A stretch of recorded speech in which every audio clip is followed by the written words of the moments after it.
On Wednesday, Kilifi Chief County Officer for Fisheries and Blue Economy Rahab Karisa returned to her Kilifi home from a work trip in Italy only for her house help to turn on her. Her husband has shared that this is a woman who couldn't even hurt a fly. And she didn't deserve this. Rahab lost her life in the hands of her house help. Let's get into it.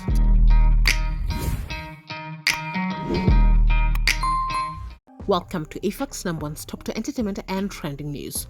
Today, Saturday, 22nd July 2023, had Kilifi's chief officer for the blue economy, Rahab Karisa, been alive, she would be probably in her townhouse in Mmera with her loved ones, celebrating her 31st birthday. But today, on her birthday, her family and friends are planning her funeral after her life was brutally cut short when she was stabbed to death by her domestic helper on Thursday morning, a day after she flew back to the country from Italy.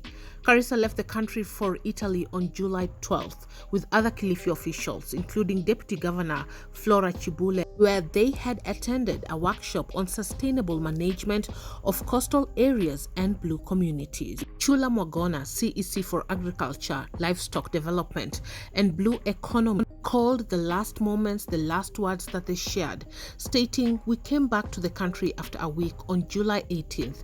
We flew from Rome to Doha, then to Nairobi and took a direct flight to Mombasa. We are neighbors. Rahab's house is a few meters from mine, so we took the same car from the airport. I remember when we dropped Rahab off at the gate of her house, she was met by a woman and a man who were joking that she had put on some weight." Mr. Mogona actually remembers his last words to Karisa.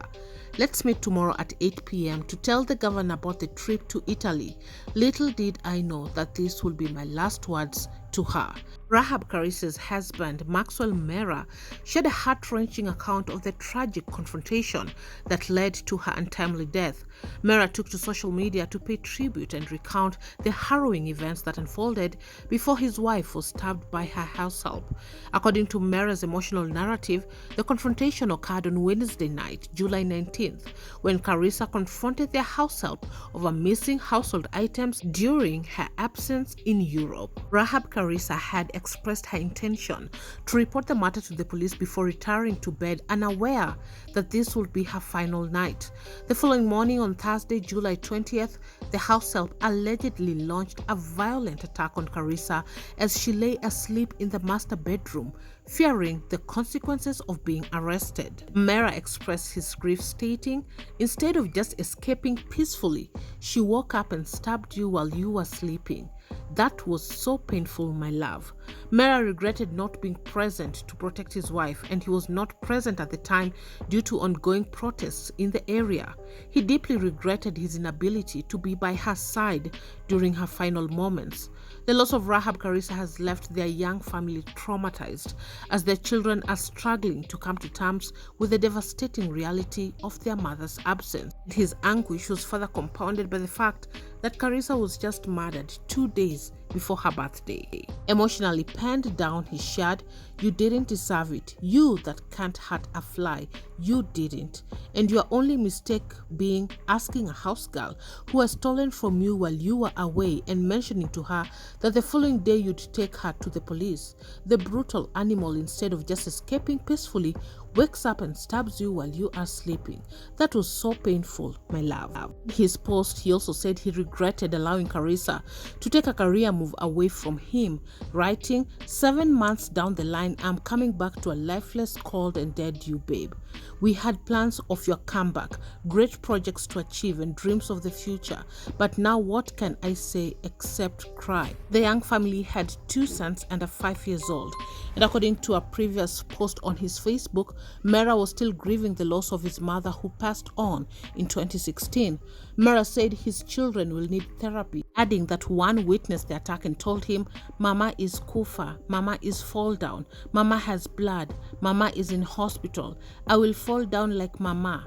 Their younger child is yet to understand that his mother is no more. Rahab's husband mourned the loss of his childhood girlfriend, friend, wife, mother, and the anchor of their home. While struggling with immense pain, he vowed to mourn her properly later, as he is currently focused on handling the overwhelming grief. Kilifi County Commander Fatuma Hadi confirmed the incident and informed the public that the police had launched a manhunt for the house help. However, as of now, the police are yet to issue a preliminary report on the case. A few hours ago, Maxwell Mmera said the pathologist's report revealed that Karisa sustained a stab wound 13 centimeters deep inside her back below the scapula with a V-cut.